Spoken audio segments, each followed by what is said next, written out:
boys and girls. So in our last lesson, we learned to welcome a new friend. We learned how to welcome a new friend. And how do we welcome a friend again? We wave at the friend, we smile at the friend, we say hello, and we say some nice words, right? Now, who was that new friend? Yes, his name's Buddy, correct.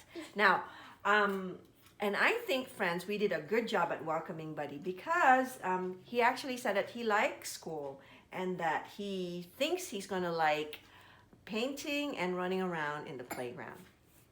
Friends, today we get to meet another new friend and we get to welcome this other new friend. So here he is, and he's actually kind of busy eating a banana. So friends, let's welcome him by waving at him, smiling at him, and saying hello. Hello, friend. What's your name? Gian. Now, friends, say hi to Gian. And Gian, they're saying hi to you. Say, wave back. Wave back. Okay, great. So thank you for welcoming our new friend, Gian, friends. Now, today I get to read to you a story about a girl who didn't feel very welcome on her first day of school. Okay, so the title of the book is Vera's First Day of School, and it was written by Vera Rosenberry. I think Vera wrote this book herself, okay? All right, so let's go ahead and read Vera's First Day of School. Tomorrow was Vera's first day of school. She was big at last. Vera thought about her school. She had been to the playground many times with her sisters June and Elaine. She liked the enormous buckeye tree. She liked the creek she could see when she swung high on the swing set. She liked to roller skate all the way around the school on the smooth slate sidewalk and fly kites in the grassy field. The next morning, Vera woke up early. She quietly washed her face and put on her school dress. Then she opened her book bag. Everything was there. Vera held her two big round pencils. She smelled her new box of crayons, and in her slim black paint box, the oval pans of colors shone like jewels. Oh, Gian, get over here. Since no one was up yet, Vera watched the sunrise from her window and waited for her day to begin. When Vera couldn't wait any longer, she flapped her arms in front of her sisters' beds and shouted, "Wake up! It's time for school!" So she was really looking forward to going to school, Gian. After breakfast, Mother handed the girls their lunches. June, Elaine, and Vera headed out the door to take a shortcut through their neighbor's backyard. Mr. and Mrs. Bailey spied them crossing a tiny corner of the perfect lawn. Ooh, is that a nice thing to do, Gian, to walk across somebody's lawn? Let's see. Let's see how Mr. and Mrs. Bailey would react. "You girls! Get off our property!" shrieked Mrs. Bailey. "Run for your lives!" June yelled to Elaine and Vera. When they made it around the corner, Vera pulled her socks and straightened her dress. She hurried ahead of her sisters. School was just a block away.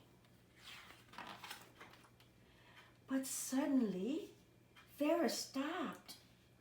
In the distance, she could see the schoolyard. It was full of children. More children than she had ever seen before. Elaine and June ran off to meet their friends. June called back to Vera, "Meet us by the buckeye tree after school." Then Elaine shouted, "Have a great first day, Vera!" Look at Vera, Ging. Do you think she's going to go ahead and talk to the friends at the playground? Let's see.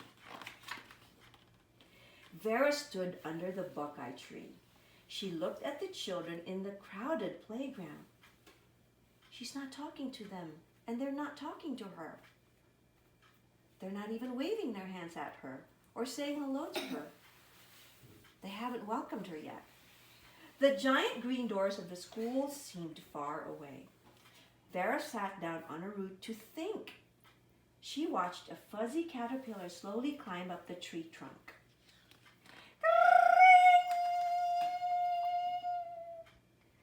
At the sound of the bell, Vera looked up in surprise. The children were all gone, and the big green doors were closed. Vera was late for school. Oh no, what was she going to do, Gian? Vera didn't know what to do, just like you. You wouldn't know what to do too, right? So, I wonder what she thought of doing.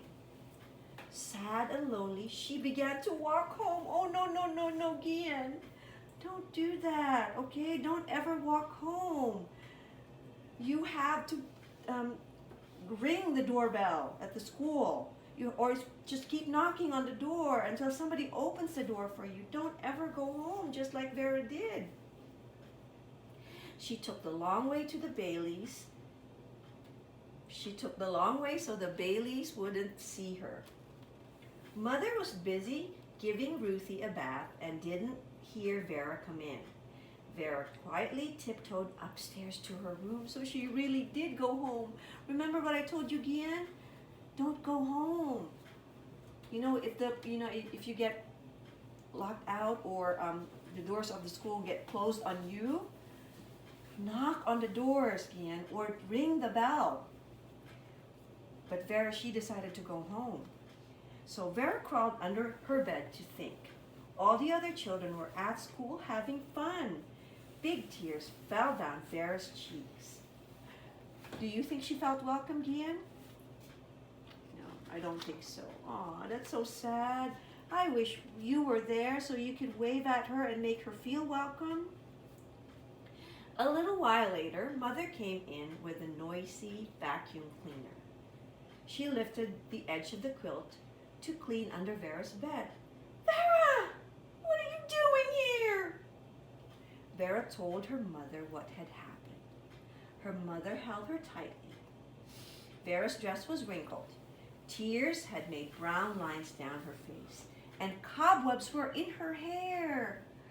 Mother washed Vera's face and hands, smoothed her dress, and brushed her hair.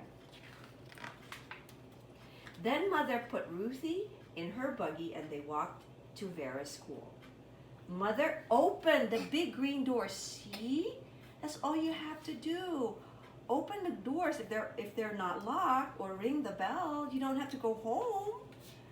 She held Vera's hand when they came to room 10. All the children were painting pictures.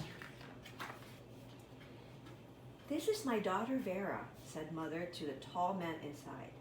She was not able to come to school this morning, but she is here now. I am happy to meet you, Vera.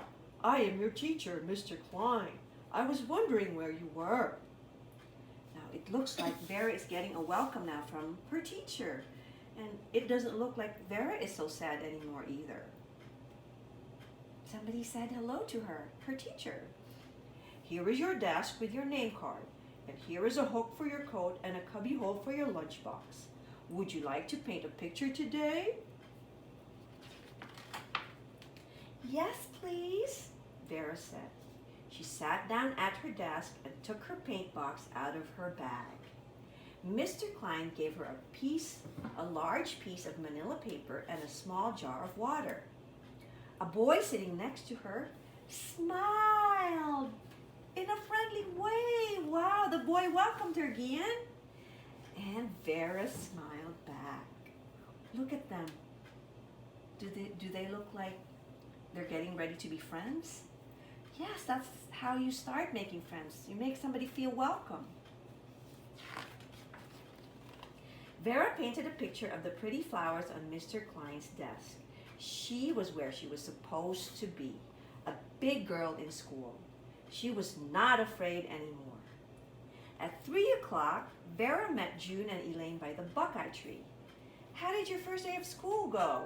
Elaine asked.